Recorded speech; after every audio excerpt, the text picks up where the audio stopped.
They look good, to be honest with you, but I could tell he's working his way back into shape. He's rounding himself into that. But the great thing about it, though, is he wasn't afraid to get down low. He wasn't afraid to bang. He wasn't afraid to mix it up. I mean, he looked fine, but you could tell on the defensive side of the thing, he was still kind of rusty, not sure about some stuff. Yep. Offensively, he looked like a guy that missed 2 months. He still had 20. Look, he was 12 for 12 from free throw, right? He hit every last free throw, as you say, free throw. He got all those points. He was 6 of 14 from the field. Yep. He had 7 assists, 6 boards. He looked good. I mean, he looked like, but you could tell there's something that's there. The engine is trying to get cranked up. It's not at full tilt. It's like one of those old Mustangs probably used to have back in the Oklahoma days. In fact, my first car was a Mustang. You got to turn it on. It's one of those deals with him. But then mine eventually, worked pretty well. And then eventually, his engine is going to get going. Now, the big question is, where does that leave the Philadelphia 76ers in the grand scheme of things? They sit in the 8th spot as of right now, which is the play-in. They're a game and a half, I think, out of the 6th spot. Mm-hmm. Can they catch the Pacers? Can they catch them? That's the question. Is he going to be able to finish the deal at the end of the season to the point where they catch and get into that 6th spot? Now, the longer that they play, and if they can avoid Boston early, somehow avoid them based on how it all shakes out, then it may be Boston and Philadelphia in the end because of the way Milwaukee is showing up and playing right now. Although the Milwaukee situation without Dame last night made you scratch your head against the Wizards, and we'll obviously talk about that later on. But we will. I walked away yesterday when we started talking about Embiid and what the Sixers could be, thinking, okay, I don't know that they can, but then watching him play last night, even without Tyrese Maxey in the lineup, correct. And Maxey plays a lot better when Embiid is in the lineup, that, we may be talking about a Celtic Sixer Eastern Conference final, depending on how the Sixers finish up. Okay. But if it's the first round, I'm on the edge of my seat. But you want to, the longer that they extend their playoff run, the more dangerous they can become because of him as he rounds into shape. Although in the past, the farther they go, the worse it gets. Well, I mean, that's the past, though. Yeah. It ain't the same coaches. It ain't the same players. There's a couple of the same players. But it's a different team, different year. I just think the longer they go with him to round into shape, the better chances they'll have. Okay. Allow me to say up front, I was extremely skeptical about what I thought I would see from Joel Embiid as he came back. It was 8 weeks to the day after he had a scope surgery on a torn meniscus on his knee. Not a major surgery, but a surgery nonetheless. And the point about Joel is he's never been dedicated to taking the utmost care of himself. There's no LeBron going on. And he looked maybe a touch heavy last night, but not like I thought he might look. His trunk and leg looked kind of heavy. Looked a little heavy. And his face looked a little heavier. But whatever. The point was, Keyshawn, this man, this is the most gifted 7-foot-plus player we've ever seen. On just pure offensive gifts. I've never seen anything like this before, and they were on full display last night. And, yeah, he huffed and he puffed and he got gassed a couple of times. But those basketball courts are really large. They're long and hard. It's called the hardwood, and you're running up and down on the hardwood when you're not a big cardio guy to start with. It's not like he was in the swimming pool or on the exercise bike going into last night. He tried to play his way in shape through some practices, and there was it was shocking because it was only 2 hours before the game that they suddenly announced he was good to go. Still gave him 30 minutes, though. Yeah, but the NBA is not going to love this because they'll have to look into this because you got all the gambling situation with you got to declare. You got to declare early, what in or out. And he was supposed to be out until 2 hours before the game, and all of a sudden they said, well, he's now questionable. Oh, you went from completely out to questionable, and it was clear he was just ready to go. I think they wanted him to show up to the arena and say, I'm good. Well, he didn't show up. Yeah. He didn't go to shoot around. Yeah, but I mean before the game, 2 hours before the game. And when he did, he said, I'm ready to go. And was he ever? I am blown away by how well he played last night under the circumstances. Because Keyshawn, if you told me he played 15 minutes, I'd say, that's pretty good. He played almost twice that. Yeah, it's close to 30 minutes. And not only that, now, again, let's be real about this. Let's put it in perspective. Oklahoma City is playing without their two best scorers. There's no SGA, Shai Gilgeous-Alexander, and there's no Jalen Williams. So you're down your 1-2 punch on offense.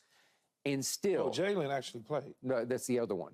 You got the wrong one. There are two of them, and the other one started in place of the better one. Williams? Mm-hmm. Yeah, they got two, but the better one did not play. The one from Santa Clara out here. Okay. So the point is that they had a shot to win, but then to your point, they didn't even have Tyrese Maxey. Yeah. So I'm still a little skeptical because his chemistry with Joel can be good, but it's going to be different. And Paul Pierce kept making the point. It's so late in the year. They've been playing a certain way, and now they got to play Joel's way. And he is high usage, man. You got to run the whole offense through him. But it clicked last night, and it clicked in the fourth quarter last night. And by the way, I said the other day, it was yesterday, I think I said, I love Kelly Oubre. I just like to watch him play because he played well last night. You know what? Well. He's what I call a near star. He may not be, you can't qualify him as a star, but he's got some star quality. He played well. He's sort of like D'Angelo Russell, where you say he's got all-star skills to him, but he's not an all-star, right? And in the fourth quarter, he makes all 4 of his three-point shots. Well, you needed all those. But then to your point, in the fourth quarter, Joel only made 1 of 4 shots, but he took the game over at the free throw line. He goes 8 for 8 at the free throw line. He's the greatest 7-foot or above free throw shooter we have ever seen. It ain't even close. Yeah, I really don't see him miss much. He's a 90% free throw shooter. Are you kidding me? And before he got hurt this year, he was on pace to score more points than minutes played, and no one's ever done that except, it's another one of those records, Wilt Chamberlain. It's another Wilt record, and he's got Wilt in him. That's how much he can dominate a game. So he steps on the floor out of shape. By his standards, a lot of people think he's always out of shape, and he's got that basketball gene in him where he just figures out how to get up and down the floor and play basketball. He does, and I think rounding him into shape and when you get Maxey back, this is a different team. It's a different team. You just want to try to extend the season as long as possible to get him there. You do, know. But now you've still got. What they got left? 8 games or whatever? Yeah, about 8 games. Okay. This schedule is, they should, if they're any good, they should come out way ahead on this last remaining games. Okay, so I like their pieces. I actually, if you give me Oubre and obviously with Maxey back and Tobias, and they added Kyle Lowry, and now they got Cam Payne. He was in the starting lineup last night.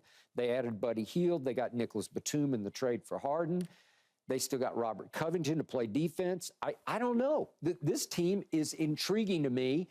And with Joel, all of a sudden the intrigue level in the Eastern Conference playoffs shoots way back up. Because I said yesterday, it felt like it's kind of Boston or bust. And I don't trust Milwaukee. And we're going to talk about them, as you say. And they keep losing on the road. And I'm not sure about Dame's ability to sort of unite with Giannis down the stretch in the big moments. But the point is, all of a sudden, this team looks like it could measure up to the Celtics. If he's going to get back in sync and in stride. To get to the Celtics, let's just assume. Well, what if it happened immediately? What if it happened? Oh, then they're going to lose. Well, I don't he ain't going to be in shape. Yeah. You're not going to be in shape. Well, at least you got 8 games to go. And he said he's going to keep. They got 1 back-to-back, and he said he might miss the second game. But they're going to play 8 games over the next 2.5 weeks. Okay. Right? Yeah. That's about right. Yeah, but I could make the case back to you. If his skill level is all in shape, which it is, he didn't lose any of that last night, I can make a case to you that he'll be more rested for the postseason than he's been in a long time. And that's a big plus for them. It's still a short amount of time, Skip. He's been gone for 2 months.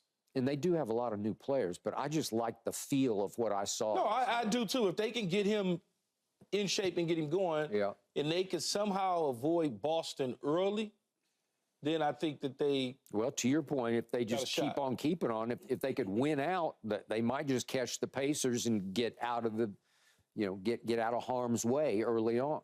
They could maybe do it differently. They could take that path that you'd want them to take to the conference finals. Yeah, but the thing is, even if they had to play in the play-in, where they're sitting at now, what they're gonna get, they'll get one game to get in, not two.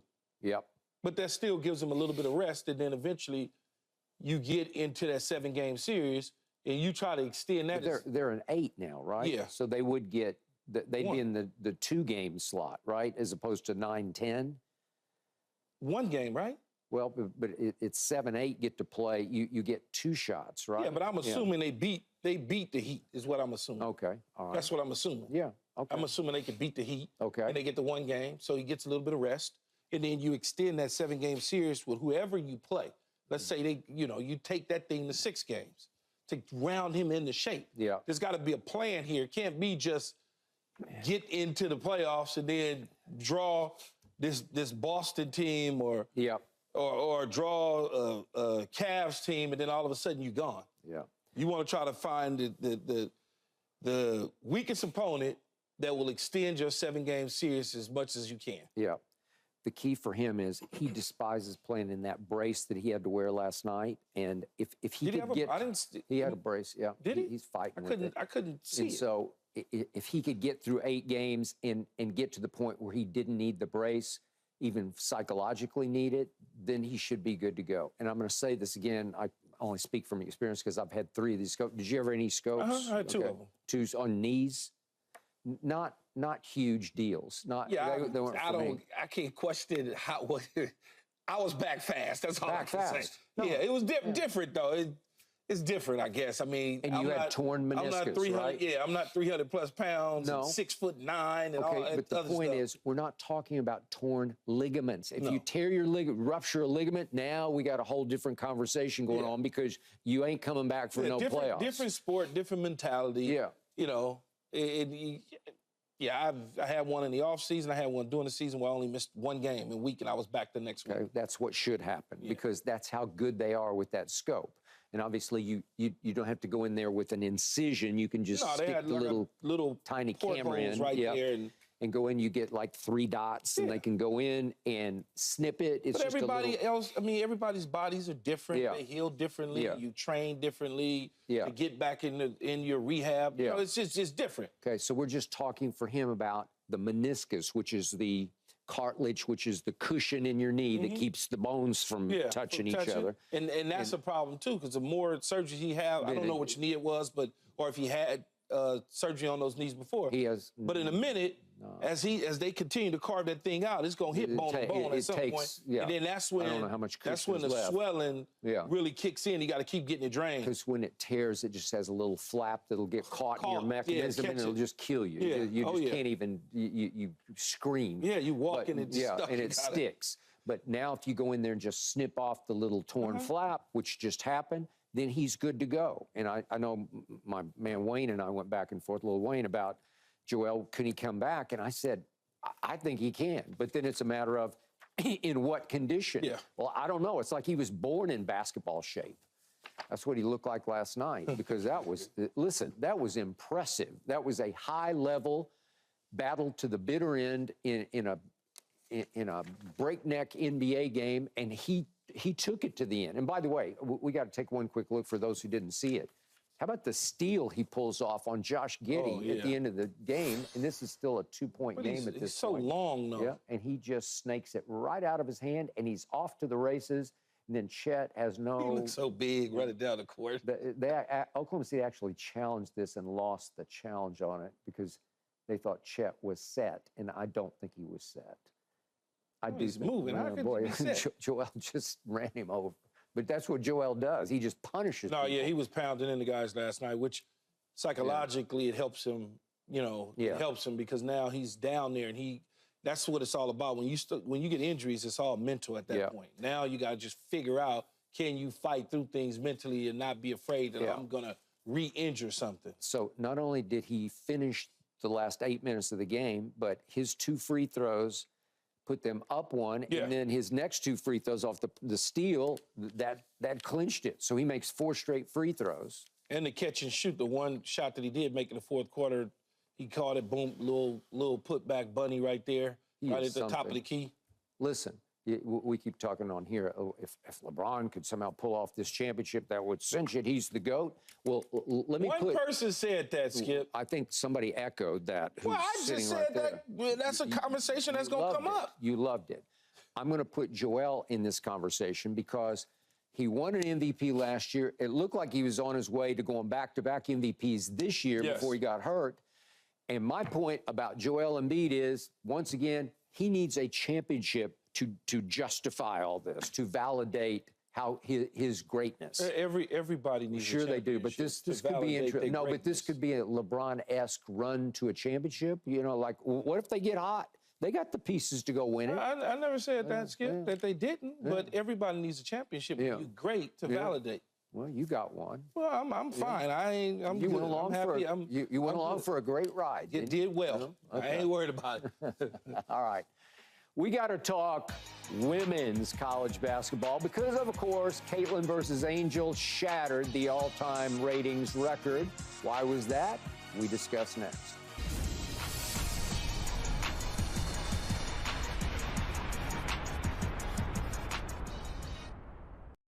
Thanks for watching, Undisputed fans. Do you want more highlights from the show? Make sure to click that subscribe button for all the exclusive content from Undisputed.